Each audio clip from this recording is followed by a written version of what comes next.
MBG ini juga ternyata banyak sekali membuat anak-anak di sekolah-sekolah kita menjadi keracunan. Jadi ini sama sekali tidak terkesan, ini program pemerintah, sama sekali nggak terkesan itu kayak main-main gitu.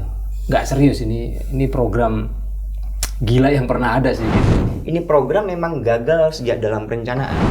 Ya, jadi apa yang disampaikan Presiden bahwa MBG itu untuk anak-anak Indonesia yang makan pakai garam, ya itu nggak ada. Sampai hari ini mereka masih belum menerima itu. Per 30 Mei itu ada 516 baru mau bikin dapur, Mas. Artinya apa? Kalau kita baca, artinya Badan Gizi Nasional secara kelembagaan tidak siap. Di Aceh itu 6.000 per porsi. 6.000 rupiah? 6.000 rupiah per porsi. Jadinya nasi sama tempe goreng doang. Itu di warteg. Kurang gizi saya kira mereka itu ya. Kami ingin Presiden dan juga BGN mohon tidak bermain-main dengan nyawa anak gitu. Karena di Bandung Barat sudah ada 1 yang meninggal dunia.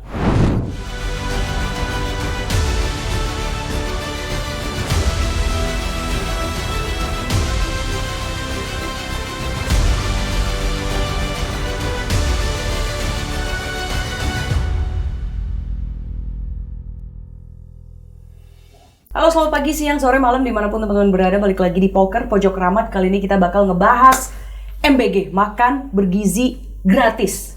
Nah, ini yang lagi banyak banget sebenarnya sejak awal ini menuai kritikan. Karena yang paling saya bingung sampai sekarang adalah sudah berjalan 9 bulan, tapi ini program yang tidak punya payung hukum. Nah, kita akan coba bahas lebih lengkap di sini, tapi tidak hanya soal payung hukum. Kita akan bahas dari soal transparansi, akuntabilitas, juga banyak data lapangan yang kemudian mengungkapkan banyak anak-anak yang keracunan, dan juga bagaimana perspektif pemerintah dalam kemudian menanggapi ini semua, dan lain sebagainya. Kita bahaslah ini semua. Dan serunya di sini tentu saja sama Uncle H di sini. Siapa lagi kalau enggak bareng sama teman-teman dari JPPI, ada teman-teman dari Transparency International Indonesia. Dari JPPI ini adalah Koordinator Nasional Jaringan Pemantau Pendidikan Indonesia, Mas Ubaid Matraji, yang lagi banyak di mana-mana di perpodcastan ini semua ngebahas soal data JPPI ini. Soal MBG itu intriguing dan menyeramkan sebenarnya. Mas Agus, peneliti dari TI, kita bakal bahas soal transparansi, akuntabilitas, atau mungkin chance atau possibility corruption di sana juga bisa banyak gitu. Apalagi tadi kembali lagi saya bilang ini sudah 9 bulan tidak ada payung hukumnya, Uncle H. But don't get me wrong teman-teman, karena gini, sebelum mulai saya ini ibu dan saya menyadari makanan bergizi itu perlu sekali. Bahkan sejak ibu hamil, sejak saya lagi hamil sampai anak saya umur 5 tahun itu golden age. So don't get me wrong, secara prinsip ini mulia sekali. Dan saya tahu bahwa banyak anak-anak di luar sana yang boro-boro makan bergizi, makan aja udah syukur. So the idea, I really appreciate that.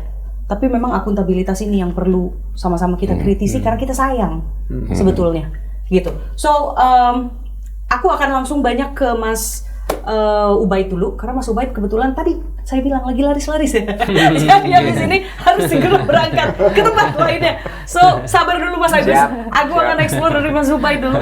Mas Ubaid, data dari JPPI ini sudah 9.000-an. 9.000 apa? Adik-adik yang keracunan karena MBG. Ini dan ini Presiden menjawabnya adalah ini hanya 0,00017 kalau nggak salah persen anak yang keracunan jika dilihat dari 30 juta makanan yang sudah keluar gitu. Ini bagaimana teman-teman JPPI melihat ini semua? Ya, kami menyayangkan ya kenapa Presiden tidak punya perspektif perlindungan anak, bagaimana menjamin anak kita dapat pangan yang baik, yang bergizi dan seterusnya gitu. Bahkan MBG ini juga ternyata banyak sekali membuat anak-anak di sekolah-sekolah kita menjadi keracunan. Jadi ini sama sekali tidak terkesan, ini program pemerintah, sama sekali nggak terkesan itu kayak main-main gitu. Nggak serius, ini program gila yang pernah ada sih gitu. Karena itu kami mengamati dari bulan ke bulan, itu kok korbannya kok tambah banyak gitu. Sehingga kami pada September itu berinisiatif untuk coba kita sebar relawan, lalu melakukan report berapa sebenarnya korban keracunan itu Sudah dimulai terjadi. penyebaran relawan itu. Iya, jadi kita Januari itu sebenarnya sudah kita mulai hitung itu, dan jumlahnya kan ratusan gitu. Lah pas September ini saya lihat datanya kok tambah lama ini trennya jumlahnya aneh kok tambah naik gitu. Sehingga ketika September itu saya total itu 5.000-an. 5.600 tepatnya gitu ya. Per September. Iya, per medio September. Oke. Itu Medio September. versi lembaga Anda ya? Iya, Versi dari JPPI ya? medio September, tepatnya 14 September. Oke. Kemudian setelah itu per minggu itu naiknya ribuan. Oh, gosh. Jadi tanggal 24 itu naik 1.000. Tanggal 27 naik 2.000. Seminggu naik 2.000, dan terakhir kemarin per 30 September totalnya jadi 9.200-an. Ya, ini kalau nggak salah juga di Kabupaten Bandung ya. Itu sudah menjadi kejadian luar biasa ya. Iya. Mas Ubaid. Ini sebenarnya yang rata-rata ya dari data JPPI yang membuat mereka keracunan itu dari mana sih? Ini kan soalnya dari proses produksi sampai kemudian sampai di meja belajar mereka itu proses cukup panjang ya. Ini salahnya di mana sih sampai keracunan ini masif begitu? Iya, kalau kami melihatnya sih ini kan nggak hanya terjadi di Jawa Barat saja ya, tapi angka di Jawa Tengah juga tertinggi kedua setelah Jawa Barat, kemudian di Jogja juga tertinggi ketiga, dan juga daerah-daerah di luar Jawa juga banyak sekali, di Lampung, di Sumatera Selatan banyak sekali. Dan kesimpulan JPPI ini hampir merata di seluruh provinsi dan juga kabupaten kota gitu. Anda meneliti juga nggak jenis racunnya? Yang membuat untuk keracunan itu ada berbagai jenis racun ya tentunya. Nggak sampai ke situ. Tapi prinsipnya kalau kejadiannya merata begini gitu, kami menyimpulkan ini bukan kesalahan teknis di level dapur. Gitu. Bukan di level dapur. Bukan di level. Berarti sebenarnya gini. Kalau di level dapur kan kita mungkin bisa membayangkan, oh ini mungkin kualitasnya. Dua dapurnya kotor bisa berbeda-beda kan? Iya. Gitu, alatnya mungkin kotor dan lain sebagainya. Kalau bukan di level dapur, maka artinya apa? Ya sistem yang dibikin oleh BGN. Oke, tunggu. BGN ini apa? Badan Gizi Nasional. Jadi kan MBG ini diperintahkan oleh Presiden supaya yang jalanin BGN. Lah BGN dia create sistem tata kelola segala macam itu. Ternyata itu dibikin secara tertutup. Tidak akuntabel, tidak transparan sama sekali, tidak ada partisipasi publik gitu kan. Sehingga penunjukan saja ya. Iya, penunjukan saja gitu. Si dapur umum, penunjukan dapur umum ini. Iya, dapur umum. Bisa dibayangin ya, bisa dibayangin 98% itu dapur-dapur SPPG itu tidak ada sertifikat higienis. SPPG adalah Satuan Pelayanan apa? Satuan Pelayanan Pemenuhan Gizi. Pemenuhan gizi. Itu secara bahasa pemerintahnya di BGN, Badan Gizi Nasional itu SPPG. Tapi sebenarnya di masyarakat awam kayak kita nih, dapur umum itu. Iya, gitu dapurnya lah gampangnya gitu. Oke. Nah, dapurnya ini kan ditunjuk oleh BGN sebagai operatornya pemerintah kan dalam MBG ini. Nah, lalu kemudian tadi Mas Ubaid menyampaikan itu sistemnya tertutup, penunjukan dapur-dapur itu. Nah, tadi Bang Hamid udah sampaikan, apa sih keracunannya, kenapa gitu? Tapi belum meneliti sampai sana. Pertanyaan saya, kelihatan nggak mereka tuh karena apa yang membuat mereka keracunan? Artinya mungkin bukan racun ya, tapi lebih kepada maksudnya, apakah kualitas makanan yang buruk misalnya? Memang dapurnya kotor atau seperti apa sih?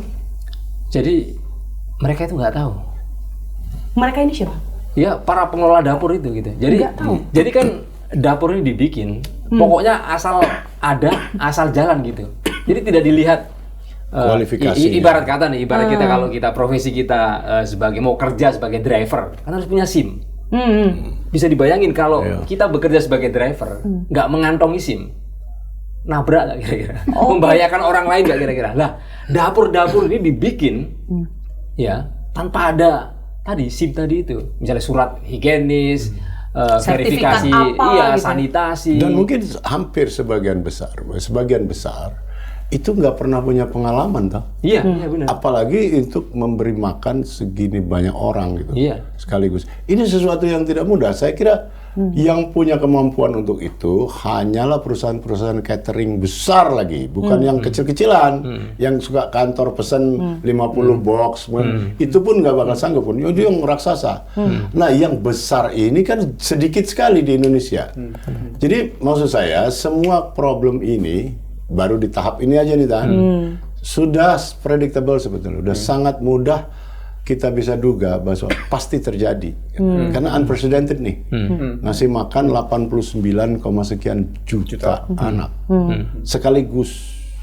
Saya dengar itu dapurnya waktu itu ya paling sedikit harus ada 28.000 dapur umum yang dengan pengelola yang punya kualifikasi yang sangat rendah itu, atau yang sama sekali bukan orang yang ngurusin catering selama ini kan, tapi karena ada peluang bisnis juga di sini, dia hitung tempe sekian, oh gue dapat cuan nih di sini, gue buka gitu. Padahal sama sekali tidak punya pengalaman. Begitu nggak kira-kira yang terjadi? Cuma bagi-bagi proyek aja. Bagi proyek aja gitu. Jadi contoh misalnya banyak sekolah yang sebelumnya mereka sudah ada kantin, ya langsung tutup kantin itu, gitu. Artinya itu juga menutup peluang sumber nafkah orang ya. Iya, termasuk sekolah misalnya ada yang dia nggak punya kantin, dia sudah langganan catering, karena program misalnya sekolah yang full day school itu pasti ada makan siangnya itu. Nah itu sekolah bermitra dengan kantin yang dikelola oleh komite sekolah misalnya. Itu sekolah anak saya begitu sudah sekian tahun atau sampai sekarang. Catering yang dipunya salah satu wali murid begitu. Lah dengan adanya MBG ini ya mereka sudah tutup semua. Gitu. Ini tapi kan biasanya sekolah-sekolah kayak gitu kan sekolah menengah ke atas ya. Biasanya karena udah masuk ke SPP tuh, ke uang pangkal bulanan lah gitu kan. Itu memang MBG sekarang sudah masuk juga ke sekolah-sekolah itu ya sekarang? Ya mayoritas malah. Memang mayoritas. Jadi udah bukan sekolah negeri maksudnya?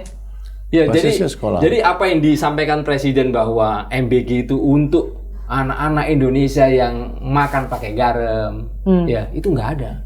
Sampai hari ini mereka masih belum menerima itu gitu loh. Justru poin Bang Ubaid adalah anak-anak yang membutuhkan itu, yang justru paling membutuhkan, di sekolah-sekolah yang mungkin SD negeri atau apa gitu, itu justru mereka nggak dapat. Malah nggak dapat. Maksudnya gitu. Gini, kurang lebih kalau anak sekolah relatif gizinya cukup terjamin gitu ya. Iya. Artinya orang-orang tua anak sekolah itu bukan orang yang sangat miskin gitu ya.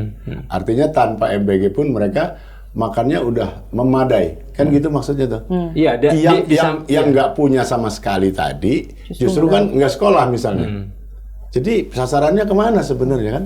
Jadi contoh misalnya di kota-kota ya, sekolah itu dianterin sopir. Iya, ya, sangat mampu orang tuanya kan. Naik mobil-mobil SUV itu, tapi dia dapat MBG gitu. Ya. Nah, itu yang terjadi di Banten ya. Udah ada wali murid yang protes. Karena itu berarti itu mandatory ya, diwajibkan toh. Iya. Saya nggak bisa bilang misalnya kalau saya atau saya punya anak saya nggak usah makan MBG ya, saya masih mampu nih, biarin aja yang jatah itu buat anak orang lain yang kurang mampu gitu, karena saya mampu. Nggak bisa gitu. Nggak bisa gitu di lapangan. Jadi sekolah-sekolah itu yang ada kasus keracunan, mereka kan pengennya nolak. Sudah ngomong ke SPPG, ngomong ke tim dapur dan seterusnya, please, tapi tetap aja dikirim. Jangan tetap aja dikirim. Sampai memohon untuk tidak dikasih, bukan mohon untuk dikasih. Luar biasa. Menariknya saya tadi nonton sebuah konten nih dari seorang ayah. Dia ngontenin anaknya ngantar anaknya sekolah, bawain bekal. Dia ngomong gini, "Nak, tolong bilang ke guru kamu kalau nanti kamu dikasih MBG, bilang tidak, karena saya sudah dimasakin oleh ayah saya." Sampai ada konten-konten seperti itu udah mulai muncul, karena ini concern orang tua itu valid memang, gitu. Jadi artinya sekarang kita menemukan beberapa masalah di sini. Selain tata kelola terkait dengan perdapurannya itu sendiri ya. Bang Ubaid juga sudah mengungkapkan banyak sekolah-sekolah yang sebenarnya dikatakan anak-anaknya itu mampu, orang tuanya mampu, justru mereka dapat MBG. Dan sekolah-sekolah yang benar-benar anak-anaknya itu membutuhkan, banyak yang belum dapat. Artinya ini pemerataannya juga masih dalam tanda tanya. Itu ya, itu udah masalah kedua. Oke. Nah, Mas Ubaid bisa nggak cerita mungkin di lapangan ya dari JPPI gitu, sekolah yang SPP-nya aja sebulan sekian gitu, itu kan artinya orang tua mampu Mbak, itu harus mandatory dapat MBG, ada nggak cerita-cerita? Iya banyak. Contoh. Contoh di sekitar Jabodetabek, ya.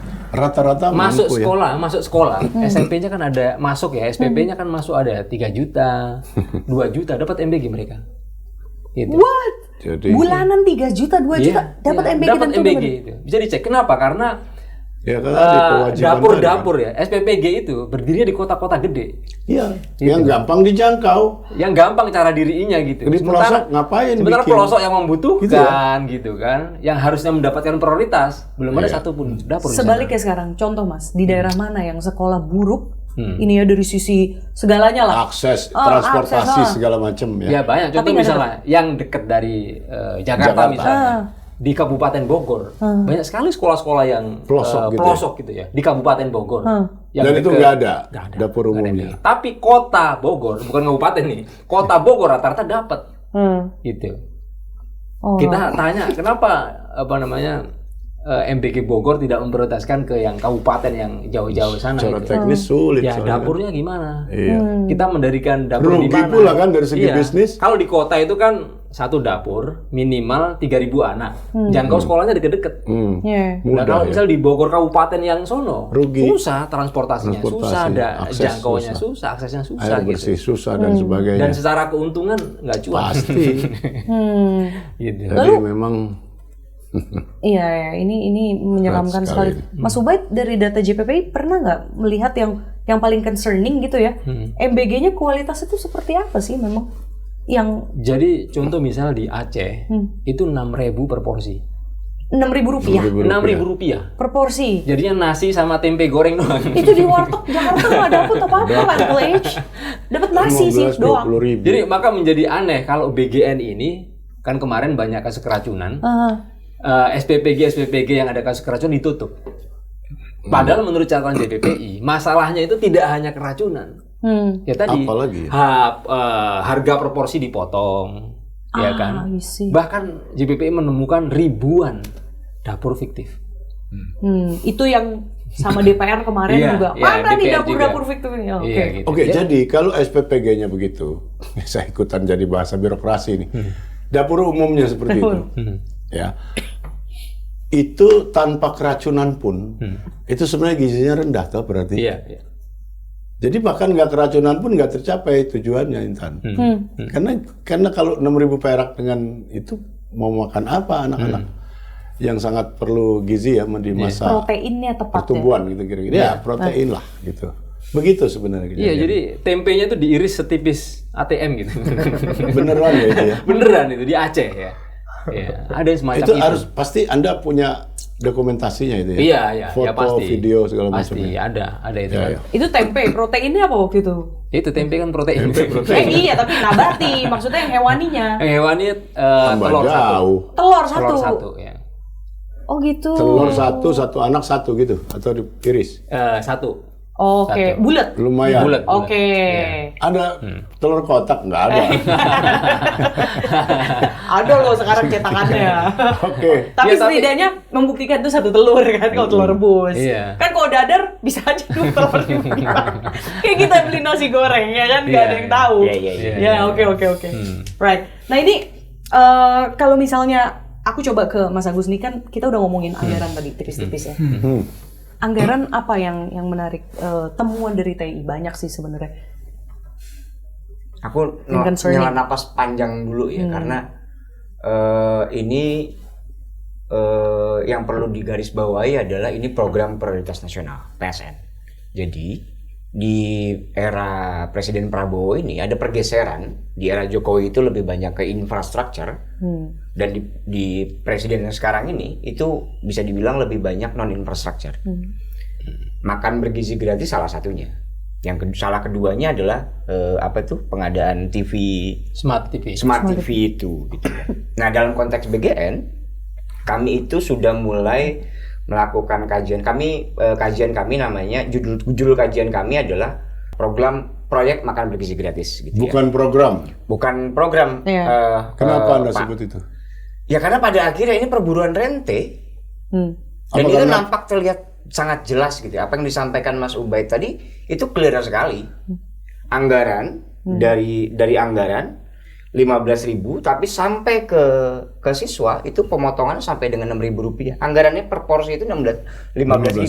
Dan tidak ada payung hukum. Dan satu, aku mau masuk ke situ sebelum Mbak Intan. Jadi program ini atau proyek ini berjalan 9 bulan gitu ya tanpa ada regulasi yang jelas gitu ya. Kami setidaknya melihat 3 hal. Satu dari aspek regulasi. Satu itu tadi itu nggak ada regulasinya gitu ya.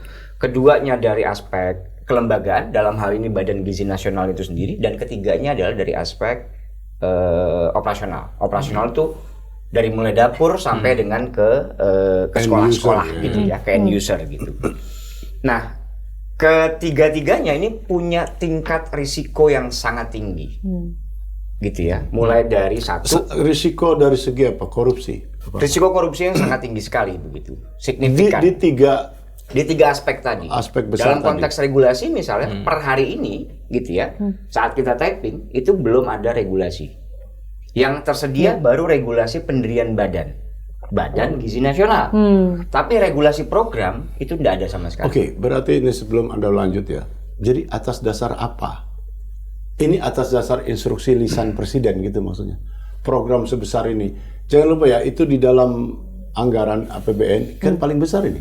Betul. 227 triliun berapa? 300. 335 triliun ya. Berarti itu berapa? Sekitar 10% APBN tuh. Sekitar itu tuh. Jadi artinya ini anggaran yang begini besar dilaksanakan atas dasar apa? Berarti atas dasar instruksi lisan presiden saja gitu. Ya, karena ini sudah jadi janji politik. Waktu kampanye. Mau tidak mau kan harus terlaksana. Tapi problem utamanya, oke, silakan dilaksanakan. Tapi mungkin 3-4 bulan pertama. Habis itu harus siapkan dulu instrumen utamanya. Apa instrumen utamanya? Satu, regulasi. Keduanya tata kelolanya, payung hukumnya. Keduanya tata kelolanya. Manajemennya. Ketiga baru operasionalnya. Ini belum punya regulasi, kan kick off-nya kan tanggal 6 Januari. Itu belum punya regulasi, belum penataan manajemen yang benar, langsung dilaksanakan. Langsung dieksekusi. Tanggal 6 Januari. Saya ingat betul, 6 Januari itu kick off makan bergizi gratis. Kami tanggal 10 Januari sudah mengajukan permintaan informasi.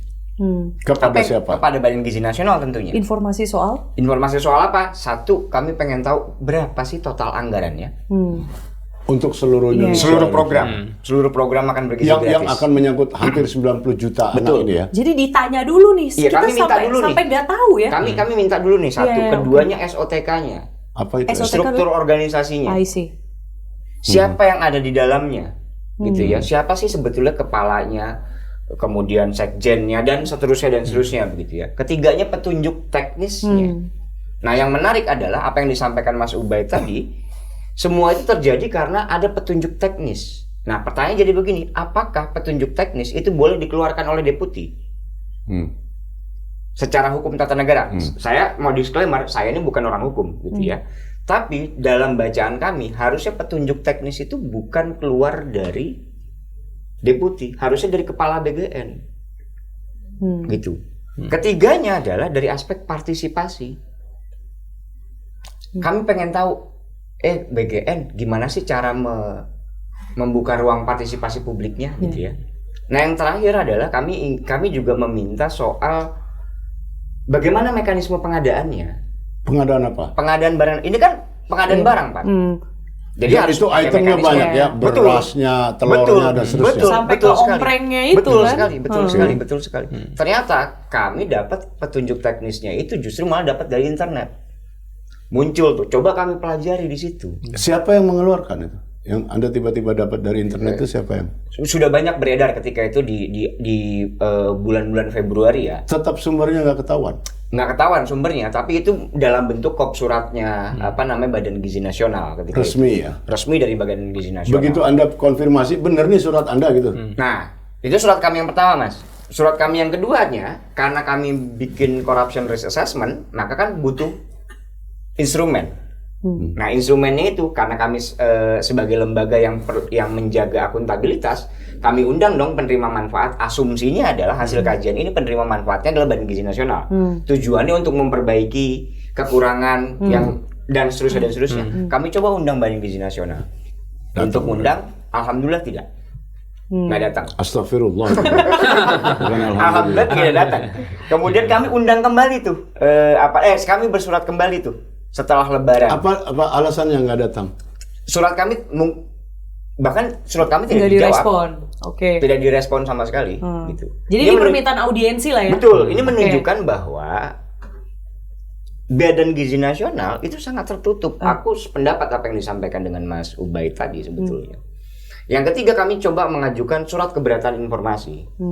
Sampai dengan yang terakhir, kami ketika mau launching kajian tanggal 30 Mei, Badan Gizi Nasional itu juga tidak hadir. Tetap belum hadir juga. Betul. Nah, itu Tetap tidak berarti sudi sudah untuk hadir. Januari, Februari, Maret, April, Mei udah 5 bulan 5 tuh bulan, ya. betul. Nah, Kira-kira. Ditanggapi tidak, hadir enggak ada keterangan apapun. Persis.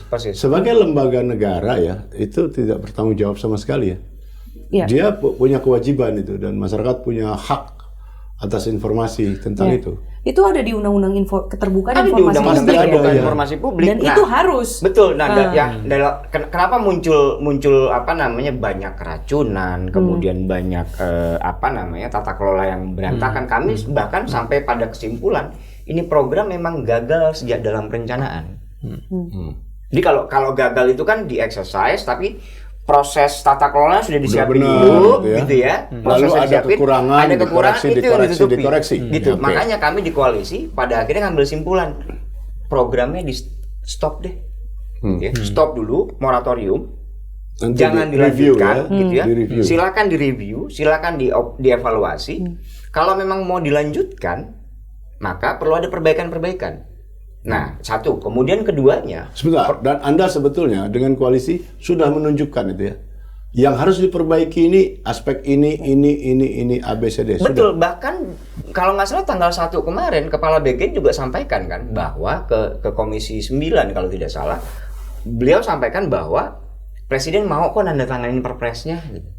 Perpres maksudnya untuk payung hukum Perpres tadi program ya. Perpres program. Ya. Bahkan di dalam RPJMN itu jelas kok di RPJMN tahun 2025, 2029 target 2025 adalah terbentuknya peraturan presiden tentang program makan bergizi gratis. Sampai dengan hari ini perpresnya belum tersedia sama sekali. Nah, tadi kita masuk ke anggaran. Pertanyaannya jadi begini, anggarannya dari mana sih? Nyantol di anggaran pendidikan, itu problem utamanya. Ya. Itu problem utama. Jadi Badan Gizi Nasional itu ngambil apa itu Mas Boy? Porsi Jatah, ya. iya. Ngambil porsi 20% dari anggaran 20% anggaran pendidikan untuk program makan bergizi Oke, gratis. yang diambil itu 20% dari anggaran pendidikan. Bukan, ini ya, pendidikan kan 20% Ya, dari mandatory, seluruh betul. APBN Betul. yang menurut konstitusi ya. Ya. Betul. Undang-Undang Sistem Pendidikan Nasional. Yang diambil oleh program ini berapa persennya dari Jadi Jatahnya anggaran pendidikan. aku nambahin ya. Siap. Jadi anggaran pendidikan di Undang-Undang Dasar 45 pasal 31 itu kan sekurang-kurangnya 20% dari sekurang-kurangnya ya. Sekurang-kurangnya gitu. Gara-gara MBG ini datang, ya kan? Kemudian dia mencaplok anggaran pendidikan yang mulanya 20% dari APBN, sekarang jadi 14%. 14%. Itu yang kita artinya bilang menyalahi konstitusi. institusional ya, inkonstitusional. Inkonstitusional Udah jelas. pasti kan. Orang sekurang-kurangnya 20% kok jadinya 14%. Iya gitu. Nah, jadi saya lanjutkan Mbak Baitan ya. Apa namanya dalam konteks itu kemudian karena ini program prioritas maka harus segera terlaksana. Ini sudah udah janji politik ya, janji politik dan harus terlaksana. Mau kayak apapun ini harus terlaksana gitu. Dan ini kan menunjukkan bahwa nampaknya negara ini hanya ingin menunjukkan bahwa ini janji gue ini sudah terpenuhi loh. Nggak peduli nih. Iya. Pada akhirnya ada problem dan dan seterusnya begitu. Nah, terakhir saya mau masuk ke aspek tadi kan sempat di-mention tuh. Gimana sih bikin dapurnya gitu ya. Kalau boleh kita bilang dapur lah ya. Terus tapi kalau bahasa nomenklatur programnya itu kan SPPG. Satuan Pemenuhan Pelayanan Gizi. Nah, saya dapur saja lah biar Dalam teman-teman lebih konteks memahami. program ini itu ada 4 skema pendistribusian tuh atau skema pengadaannya ya. Satu itu lewat skema penyedia. Ini makanya banyak nih di awal-awal tuh banyak yayasan. Jadi Badan Gizi Nasional di websitenya itu nerima calon-calon penyedia. Oke. Daftar nih orang. Seperti bidding ya, seperti lelang. nggak bidding Iya, sebetulnya, cuman, dia hanya memohon pendaftaran. saja. Iya. Memohon. Dia hanya Dibilang pendaftaran. tender juga enggak. Enggak, Bukan tender. kalau mekanisme tender itu udah jelas tuh. Iya. Ada perpres pengadaan Iya. barang dan jasa. Ada perpres terbuka. Ini cuma sifatnya permohonan. Betul. Kira-kira, wahai BGN, kami ini Betul, bisa betul. Kami punya nyediain pengalaman tempe, ini nyediain dan bisa, seterusnya dan gitu. seterusnya. Satu lewat mekanisme penyedia gitu. Oke. Nah, keduanya itu lewat kerjasama institusi. Oke. Siapa itu? Polisi, tentara. Wih, mitra-mitranya polisi dan Mitra-mitranya tentara. polisi dan tentara. Oke. Resmi itu ya. Resmi, Mas. Betul. Ketiganya adalah yang diswakelolakan. Artinya ini Badan Gizi Nasional tuh bisa bikin dapur Bikin sendiri. Betul. Oke. Bikin dapur Swakelola. sendiri. In-house tuh. nih, in-house Iya, lah ya. in-house lah. Oke. Yang keempatnya adalah itu hybrid. Ini khusus buat di wilayah 3T. Hybrid itu artinya gimana? Bisa kombinasi. Kombinasi dari Bisa ada kombinasi. tentaranya di situ, Iya, ada bisa polisinya, ada BGN-nya gitu ya Betul. kira-kira ya. Bisa kombinasi di situ. Nah, problemnya adalah di kajian kami sampai dengan setidaknya sampai dengan tanggal 30 Mei gitu ya. Kami cut off data kami sampai dengan 30 Mei. Kami coba tracking data di rencana umum pengadaannya BGN, Badan Gizi Nasional gitu ya. Itu ada 2.400-an rencana umum pengadaan. Kami berhasil memotret 1.100 pengadaan. Rencana umum pengadaan. Hampir separuh Dari ya. 1.100 rencana umum pengadaan per 30 Mei, Mei. itu ada 516 baru mau bikin dapur, Mas. Artinya apa? Hampir Kalau kita setengah. baca, artinya Badan Gizi Nasional secara kelembagaan Tidak tidak siap. siap. Jadi Pasti bulan tidak Mei siap. sekitar 500-an dapur umum Baru ini mau dibikin. Baru mau dibikin. Itu baru dapurnya, Mbak. Iya, iya.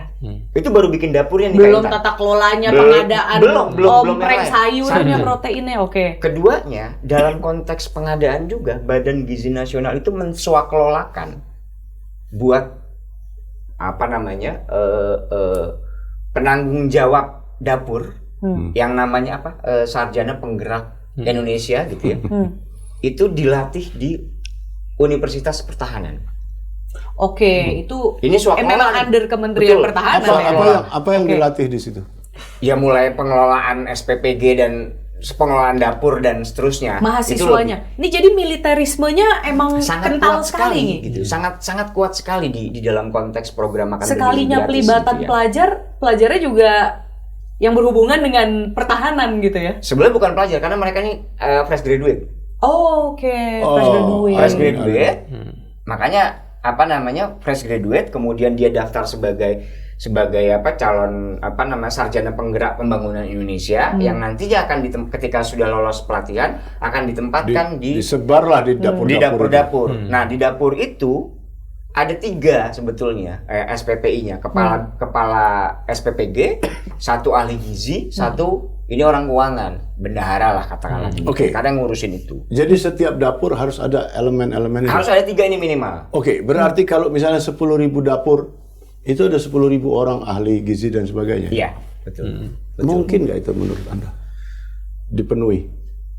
Iya, kalau untuk sebatas memenuhi Ahli gizi beneran ya yang qualified betul. gitu ya? Kalau untuk memenuhi orangnya sangat mungkin. Benar-benar Kan tinggal cari. ahli gizi gitu. Nah, pertanyaannya jadi begini, apakah tepat? Qualified. Betul, apakah Masalahnya qualified? standarnya juga apa? Apakah ada standar? Ya, kita Nah, nggak sayangnya tahu indikatornya. juknisnya tidak membaca, tidak sampai melihat itu. Standar baku mutunya kayak apa? Saya kira itu sengaja dibikin nggak ada ya. Karena kalau dibikin ada nggak mungkin terpenuhi. Iya, Iya dong, kalau ada gitu ya, tapi kalau ada kan harus diperinci. Orangnya syaratnya ini. Nggak bakal terpenuhi nih ahli gizi puluhan ribu orang Nah, sekaligus. problem lainnya adalah pada akhirnya karena ini SPPG-nya kebutuhan sangat besar, mekanisme pengadaannya lewat pendaftaran gitu ya. Dan kami dari TI, dari Transparansi Internasional, kami pengen lihat BGN mekanisme pengadaannya kayak apa sih? Itu juga nggak direspon. Itu salah satu permintaan surat yang kami Kurang gizi saya kira mereka itu ya. Selama ini ya. yang kami pengen Kok lihat tuh. surat-surat orang nggak pernah Gitu. ditanggapi. Kami pengen lihat itu tuh. Oh, ternyata nggak direspon juga karena mereka konon katanya mereka punya panitia sendiri yang menentukan ini lolos dan tidak lolos dan Ya, oke seterusnya. lah. Seandainya punya kan harus dijawab dong. Jelasin aja. Oi, surat transparansi, Anda bertanya ini kami menjawab. Kami sudah punya bla bla. Kan begitu aja Kan ideal. sebenarnya. Ya, Bang Hamid kalau misalnya jadi ketuanya iya kepala BGN lah, bukan Uncle H masalahnya kan. Kurang gizi saya kira itu. Nah, Aku ke Bang Ubed lagi nih. Ini kan tadi udah cukup panjang ya bicara soal bagaimana ini tidak akuntabel, tertutup. Itu misterius sekali lah itu makanan sampai tiba di perut anak-anak kita tuh bagaimana aja itu misterius tuh ceritanya. Nah ini Bang Ubed yang juga banyak berjejaring dengan orang tua murid gitu. Jadi sebenarnya mereka tuh berarti sebenarnya bisa menuntut dong. Kalau misalnya mereka tahu nih, ini semua adalah rahasia, bukan ilahi. Iya. Rahasia alam semesta. Iya. Gimana Bang Ubed? Ya, semua bisa nuntut sebenarnya. Guru bisa Ya, nuntut, semua, ya. orang tua bisa nuntut, masyarakat bisa nuntut gitu. Tapi kan mereka ini nggak ada yang mendengarkan gitu. Nggak ada yang mendengarkan gitu kan.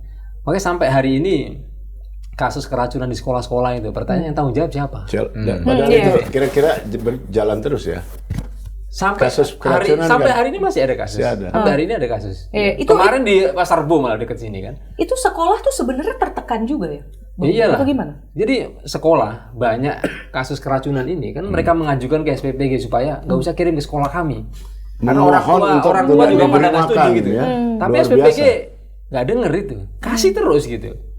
Gitu kan, Lu sehingga mau makan mau enggak, lu mau keracunan. Kira-kira kalau kasarnya begitu. Jadi anak-anak ini- keracunan pokoknya gua kasih. kan keracunan dibawa ke rumah sakit, yang bayar siapa? Itu rumah sakit nagih ke sekolah. Dan sekolah nggak punya uang. Oke. Anak-anak itu nggak semuanya pakai BPJS. Oke, gitu. berarti multiplier efeknya Iya, banyak. dan sampai hari ini tuh nggak ada. Ternyata. Ya, betul. Bang Agus ya. Itu juknis pedoman kalau ada keracunan tanggung jawab siapa? Nggak ada. Selama Sampai ini hari yang bayar siapa sih? Kalau cucunya Makanya Pak nggak Mahfud jelas, sih gitu. gampang karena dia Malah yang- punya uang untuk buat cucu ya. Cucunya Pak Mahfud dua ya kan. keracunan. Nah, yang Keracunan. lucu lagi kemudian belakangan keluar surat edaran dari BGN yang tanggung jawab guru honorer digaji 100.000 Sebulan. Gaji apa? 100.000. Untuk mengawasi. Jadi dapur ceritanya ini kan gimana tuh? dapur kirim makanan ke sekolah. Yaitu mulai yang ngitung itu berapa omprengnya, kemudian bagaimana didistribusikan. Itu ada petugasnya. Gak ada. Supervisor. Gak ada guru. Oh, sekarang artinya Enggak, dari awal itu SPPG nggak nyiapin sehingga mau nggak mau ya harus guru itu. Diinstruksikan lalu yang mendadak dibayar lah, oleh gitu. BGN 100.000 berapa sebulan itu siapa? Iya tadi awalnya itu guru itu nggak dapat insentif sama Apa-apa, sekali. ya. Iya, sampai dia Lama-lama. bersihin sampah segala macam itu.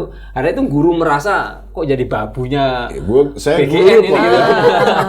Akhirnya BGN berbaik hati ngasih Ngasih 100.000 perak per bulan 100.000 bukan per hari. Per hari. Per hari gitu. untuk sejumlah orang itu ya. Kan nggak mungkin Maksimal. sendirian toh? Maksimal 3 orang. Iya, nggak mungkin Per sendirian sekolah. ngurus Per sekolah, sekolah. maksimal 3 orang per sekolah. Itu kan menurut saya Per orang digaji 100.000 sehari. iya sehari. Per orang ya? Iya, dan ini adalah guru-guru honorer. Sebenarnya ini pelecehan terhadap profesi guru ya. Tiba-tiba guru jadi pelayan ya.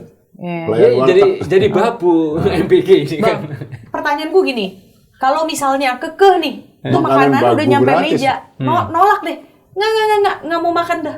Lapar asam lambung deh. Iya. Gue nggak mau nih makanan ini gitu. Kejadian itu kalau sampai kejadian tuh apa sih? Temuan dari JPPI pernah Iya, seperti ya apa? banyak gitu kan. Dipaksa bener harus makan gitu. Jadi sekolah juga pinter sekarang ngakalinya. Gimana? Jadi anak-anak suruh bawa ompreng sendiri dari rumah. Oh. Kalau nggak suka nih makanan, masukin aja ke ompreng, bawa pulang buang. Astaga. Dianya sendiri makan bekal dari rumah gitu. Iya. Ini Jadi akhirnya kan tempatnya buat Soalnya kalau misalnya makanan utuh balik ke SPPG juga dimarahin. Ini sampahnya gimana? ini menciptakan sistem akal-akalan yang justru sangat tidak mendidik karakter Makanya anak-anak. dari awal saya bilang nih proyek main-main aja gitu loh. Justru ini ini permainan yang berbahaya nih. Iya. Makanya tadi aku sampaikan Mas, apa namanya? Main-main Sorry Mas, boleh kata mengklaim. potong. Ini memang gagal dari sejak dari perencanaan gitu ya. Jadi Kalaupun jadi nggak perencanaannya jelas ada sama ya. sekali gitu. Jadi apa namanya? Bahkan di kan sempat terjadi pemotongan ya. Pemotongan apa? Pemotongan anggaran. Ketika kan 15.000 Mas. 15.000. Oh iya, Akhirnya turunin jadi jadi 7.500 Iya, ya. akhirnya turun sampai dengan 10.000, 7.500 Iya, dan iya. seterusnya. Bahkan kami coba menghitung gitu ya potensial loss. Potensial loss tuh apa namanya? Risiko korupsinya itu bisa bahkan mencapai 1,8 miliar per satu dapur atau SPPG per tahun. Itu hitung-hitungannya dari mana? Dari 15.000 itu dipotong 2.500. Oke. Oke, berapa dapur yang Anda hitung?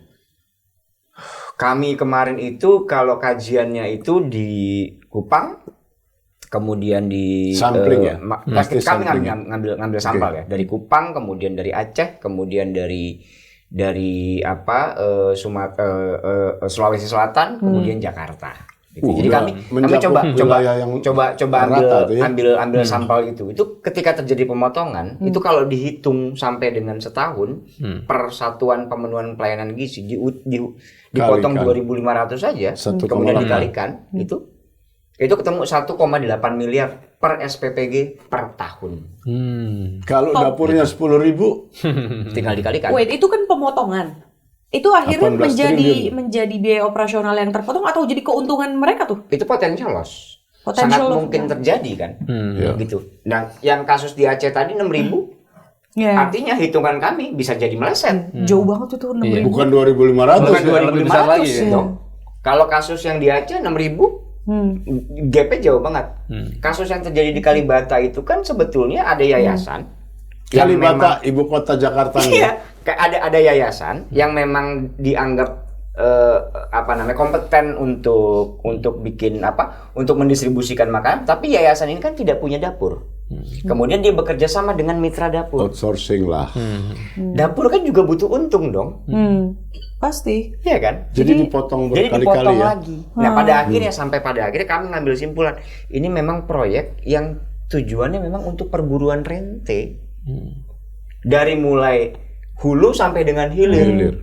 Gitu. Mulai dari beli bahan baku. Udah ada kan? Potensial loss pasti Ada potensial loss, sudah pasti ada potensial di situ. Sampai dengan prosesnya di dapur ya, proses di dapur masak-masaknya. sampai dengan ompreng ke siswa. Dan ya ini sangat berbahaya kalau bagi bagi kami ya. Iya, oke. Dan boros jadinya. Oke.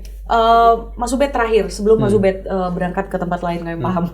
Mas Ubed ada pesan apa buat pemerintah dari JPPI? Ya, yang pertama ini kami menyuarakan dari suara orang tua yang ada di sekolah-sekolah, kemudian dari pihak sekolah juga dan juga masyarakat.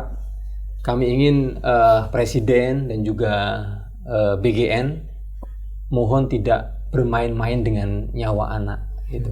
Karena di Bandung Barat sudah ada satu yang meninggal dunia dan itu diduga ya masih diselidiki. Kami mendorong supaya ada tim investigasi karena nih sekolah tempat di mana anak meninggal itu tempat di mana terjadi keracunan MBG. Jadi maksud Anda sangat mungkin itu disebabkan oleh racunnya MBG? Iya, diduga ya. Karena di sekolah itu terjadi keracunan banyak dan terjadi 2 kali, hari Senin dan hari Rabu. Itu. Kemudian si korban yang sampai meninggal dunia ini, kawan-kawannya itu kambuh di hari yang sama dengan korban juga kambuh. Dengan jenis keluhan yang sama. Dengan keluhan yang sama. Artinya kira-kira yang ini paling lemah daya tahan tubuhnya lalu meninggal. Iya. Yang ini masih cukup kuat walaupun serangannya sama gitu Iya. kira-kira. Dan kami menyayangkan pemerintah daerah dan juga dinas kesehatan setempat buru-buru menyatakan sikap bahwa ini bukan karena MBG. Gitu. Karena itu kami mendorong supaya ada tim investigasi yang independen yang melibatkan banyak kalangan gitu kan, sehingga jangan sampai main-main dengan nyawa anak. Oke, baik. Bang Ubed terima kasih Ya. sudah hadir bersama kami. Kami paham Bang Ubed harus di tempat lain, maka silakan. Oke. Uncle H dan Mendahului. Oke, terima Mas kasih. Agus, kita akan tetap ngobrol. Kita ketemu lagi. Oke, Bang siap. Ubed mudah-mudahan dengan percakapan yang lebih menyenangkan lah Siap. soal MBG ini. Uncle H, aku mau tanya. Kita udah mendengar dari tadi bagaimana ini potensi yang mengerikan terkait dengan korupsi dan juga yang paling penting adalah nyawa adik-adik, anak-anak. Bang Hamid ngelihatnya bagaimana terkait dengan politik tata kelolanya, lalu kemudian kemarin wartawan menanyakan ini, tapi justru mendapatkan respon ID pers istananya dicabut karena bertanya soal MBG, ketertutupan, ketiadaan payung hukum, komunikasi yang buruk dan lain sebagainya. Bagaimana Bang Hamid menanggapi ini? Sebenarnya tanggapannya kan mudah diduga ya.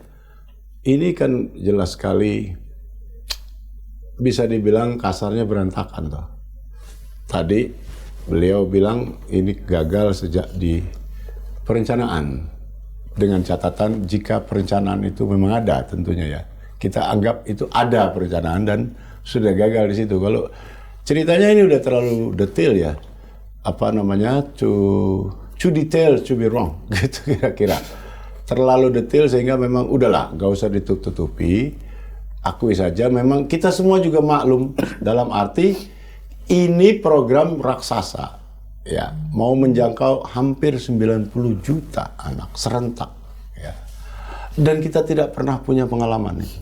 Bukan hanya kita, sebenarnya banyak negara lain juga emang nggak pernah punya, karena itu mereka mungkin tidak mengadakan program semacam ini gitu ya, kecuali mungkin negara-negara seperti Korea Utara atau apa. Jadi memang kita kalau ada masalah kurang lebihnya kita bisa maklum gitu ya. Bukan berarti memaafkan.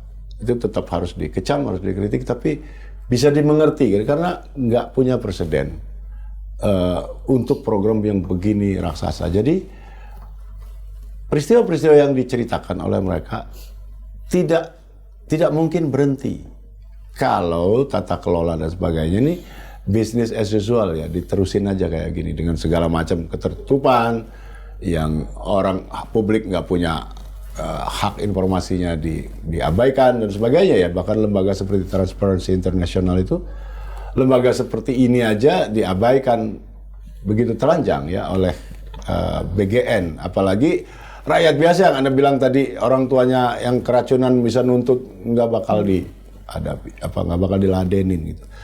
Jadi apa yang harus dilakukan? Menurut saya sih moratorium itu jalan yang paling masuk akal gitu. Nggak apa-apa, Kak, janji kampanye juga kok kita bisa bilang kok toh sudah dicoba dipenuhi ya. Dan ternyata kondisi di lapangan begini beratnya ya, untuk alasan tadi ya, negara kita archipelago terbesar di dunia memang terpencil, makanya juga yang bisa dilakukan hanya di kota-kota besar. Para pelaksana ini yang juga mau dapat uang dari situ ya, itu boleh saja. Kan memang pasti memilih yang gampang-gampang aja gitu. Sementara yang paling membutuhkan justru kan nggak dapet nih. Yang di kota-kota itu kurang lebih kan, walaupun mereka bukan orang kaya, ya kita tahu rakyat kita banyak yang masih miskin. Tapi kalau sekedar untuk makan dengan standar yang cukup kan sebetulnya mampu gitu. Dan banyak sekali kasusnya yang diantar ke sekolah aja kan pakai mobil atau pakai sepeda motor orang tuanya. Artinya kan mereka mampu gitu. Nah justru yang paling membutuhkan kan nggak dapet ini. Jadi dilihat dari semua aspeknya, menurut saya program ini atau proyek ini, bisa dibilang proyek karena nggak ada payung hukumnya, ya gagal dan nggak apa-apa, diakui saja gitu, diakui dan dikoreksi. Jadi saya kira moratorium itu langkah yang paling masuk akal. Kasih waktu aja, misalnya moratorium 3 bulan misalnya, untuk meninjau seluruh aspeknya. Kan datanya sudah cukup banyak setelah berlangsung 9 bulan ya, dari lembaga-lembaga seperti Transparansi. Kan banyak sekali, udah masukin dan kasih waktu 3 bulan, harus ada time frame-nya.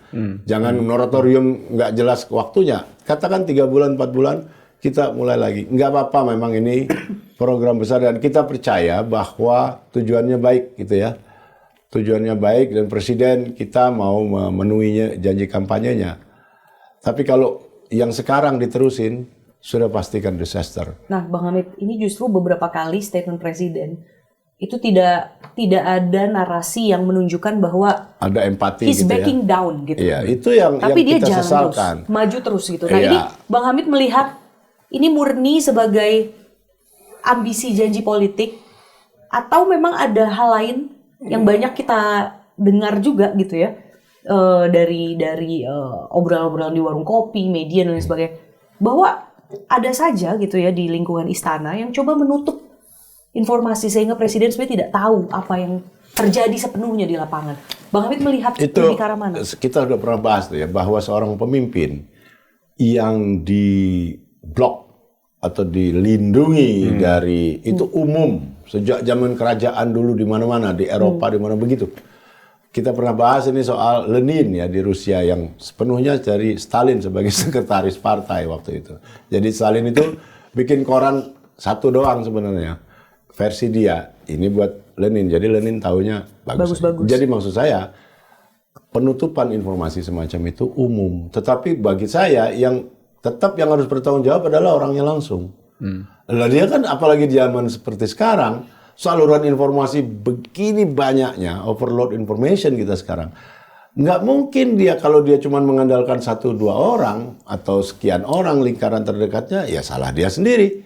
Karena salurannya kan begitu banyaknya. Dia bisa panggil lembaga kayak transparansi dan sebagainya kan, jangan hanya mengandalkan misalnya ya. Jadi pada analisis terakhir, buat saya yang paling bertanggung jawab tetap adalah subjek yang bersangkutan. Gitu. Nah, kalau soal motifnya apa saya nggak tahu. Yang saya sesalkan juga adalah tanggapan Presiden yang ketika kritik soal keracunan begini banyak ya, ada angkanya ribuan pokoknya. Itu yang terdata resmi ya. Biasanya kan kejadian sesungguhnya itu 2-3 kali lipat dari angka yang beredar gitu. Biasa itu. Intinya tapi besar lah gitu ya. Tapi tanggapan Presiden kan yang keracunan cuma 0,00017%. Nah, kalau dari segi itu pasti juga dari stafnya yang menarasikan. Ya, nah masalahnya kenapa dia terima itu? Sebab ini soal nyawa manusia, ya soal kesejahteraan dan kesehatan manusia dan anak-anak lagi. Nggak bisa dilihat secara statistik begitu.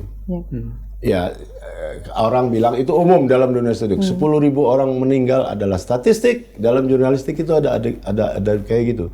10.000 orang itu statistik, 1 orang meninggal itu bencana gitu kira-kira. Nah ini juga harus dilihat begitu. Sebab kalau cara melihat presiden seperti ini, sebenarnya untuk banyak hal lain bisa diginiin juga. Kan begitu. Misalnya kriminalitas, misalnya pembunuhan. Berapa korban tahun ini? 3.000 misalnya setahun. Oh itu baru berapa persen dari penduduk. Apa saja kecelakaan lalu lintas? 10.000 setahun, kecil sekali karena penduduk kita 280 juta dan seterusnya. Jadi jelaslah bahwa cara melihat semacam itu tidak bisa dibenarkan gitu, tidak bisa dipertanggungjawabkan. Apalagi ini menyangkut langsung nyawa atau kesehatan anak-anak Indonesia loh.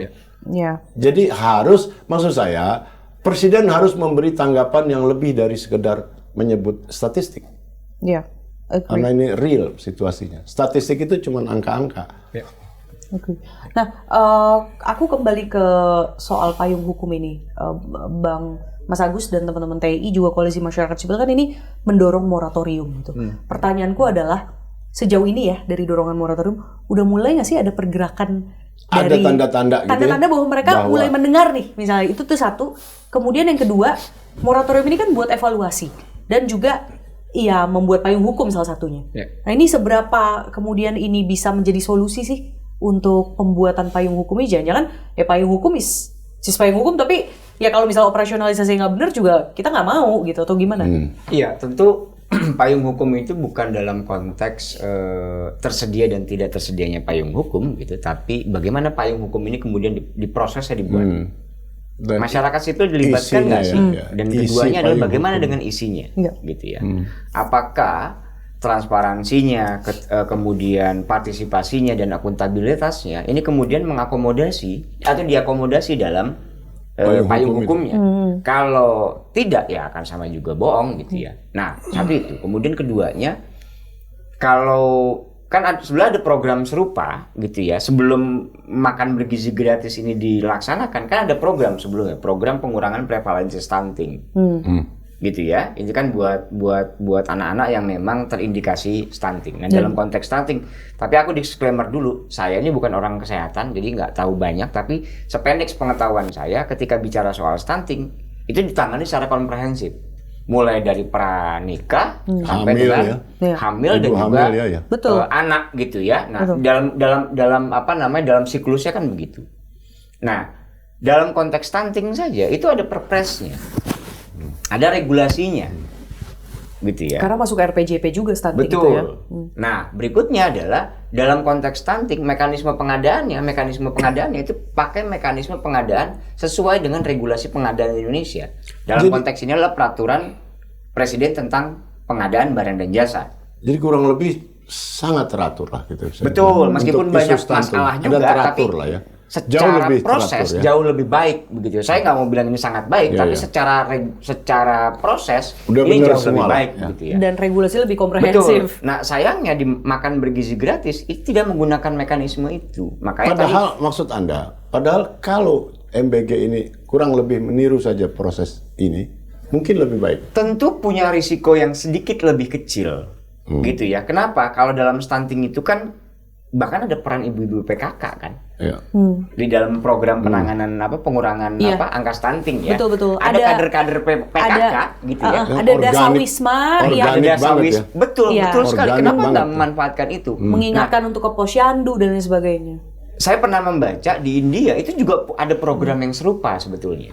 Apa, stunting atau MBG? Yang MBG, maka MBG, Free ya. Meal School ya. Free Free Meal, Meal School itu ada di India, ada programnya, Mas. Seluruh India, mungkin negara bagian. Ini kan federasi. Tidak semua. Nah, programnya kalau di sana tidak sentralisasi. Ya, itu Tapi dia, desentralisasi. Kan sistem negara federal. Harusnya kan kalau mau Iya. ya jangan sentralis. Ini kan semua terpusat. Resentralisasi. Regulasi semua sepusat. Kalau di India itu desentralisasi. Semuanya ikut terlibat. Iya. Orang tua murid dimintai pendapatnya untuk memilih menu. Orang tua murid dimintai pendapatnya untuk melakukan pemantauan dan pengawasan. Tiap 3 bulan sekali ada namanya forum konsultasi publik. Yang tujuannya apa? Untuk melihat Evaluasi, kan? ada evaluasi, betul. Evaluasi si A, reguler, si ya. B sudah dapat dan seterusnya. Mana lagi yang kurang nih? Oh, Apa yang ternyata ada kurang? masalah di sini, Ada masalah situ. di sini, ini yang kita Langsung perbaiki ditambal, dan ya. seterusnya dan seterusnya. Dalam konteks Badan Gizi Nasional atau dalam konteks makan bergizi gratis, ini sama sekali kami melihat memang tidak ada upaya negara untuk memperbaiki prosesnya. Bahwa kemudian di tengah jalan ada masalah gitu ya, kemudian selalu ditutup Tutupi. dengan informasi baru. Tadi Mas Ubaid jelas tuh. Oh, selama ini guru nggak pernah dapat benefit, akhirnya ditambal dengan 100.000. Impromptu aja di saat itu gitu ya. Kok Sulam, ya. kacau gitu ya? Dan yang penting di India juga, setahu saya dia tidak 89 juta anak targetnya dalam setahun. Betul, Dia betul. sangat bertahap. Betul, aku juga mau Nggak masuk ke situ. mungkin, ya. Aku juga mau masuk itu Kak Intan dan Bang Hamid. Jadi harusnya kan ada selected target, gitu. Nah, pertanyaannya jadi begini, Badan Gizi Nasional punya baseline-nya nggak sih? Saya kok curiga ya, dia nggak punya baseline-nya. India itu padahal hampir 5 kali lipat kita ya penduduknya ya. Betul. 4 kali lipat lebih kan. Saya curiga nih nggak ada baseline-nya, Pak Bang Hamid gitu ya. Jadi harusnya kan dia susun dulu tuh baseline-nya. Oh, ada sekian banyak penerima manfaat. Itu dia. Gitu ya. Kemudian setelah diintervensi, gizinya meningkat atau tidak? Ini begini. Ini tiba-tiba kan pemerintah kan menyebut angka keramat aja nih 89, sekian juta gitu ya.